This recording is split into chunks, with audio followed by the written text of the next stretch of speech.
After surviving the violent, hate-motivated attack on July 20th, 2025, things have taken a very difficult and unexpected turn.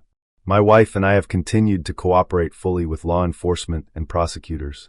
We have provided full evidence and done everything asked of us as victims in this case without legal counsel, due to the detective informing us via text that the prosecutor would be handling our case as victims and that we would not need separate legal representation.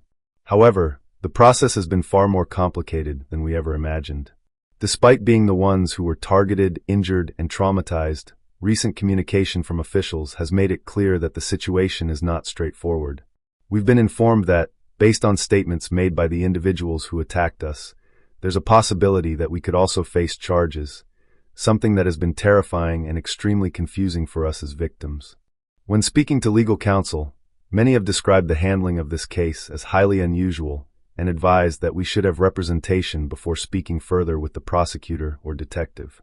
Unfortunately, we cannot afford the legal fees required to retain proper counsel, and this has added tremendous financial and emotional strain on top of everything else. We are still fighting to recover physically, mentally, and financially. I had to undergo major surgery, and now have metal in my body. I'm in ongoing physical therapy, speech therapy, and physical and cognitive rehabilitation for my traumatic brain injury, broken bones, and lasting effects from the incident.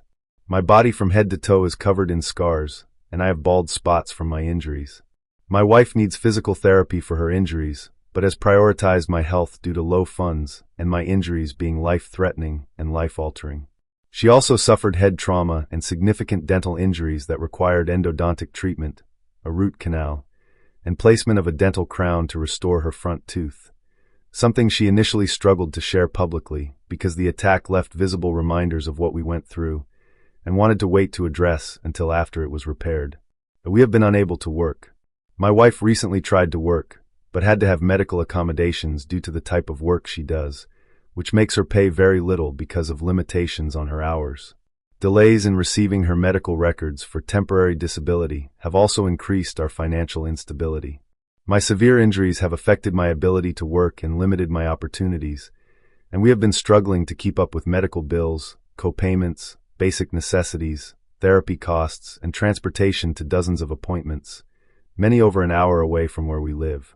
Unfortunately, another major challenge we're facing is keeping up with medical co-payments and outstanding balances.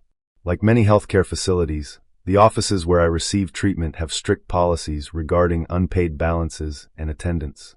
If I'm unable to consistently make my co-payments or if balances exceed a certain threshold, I may be unable to continue care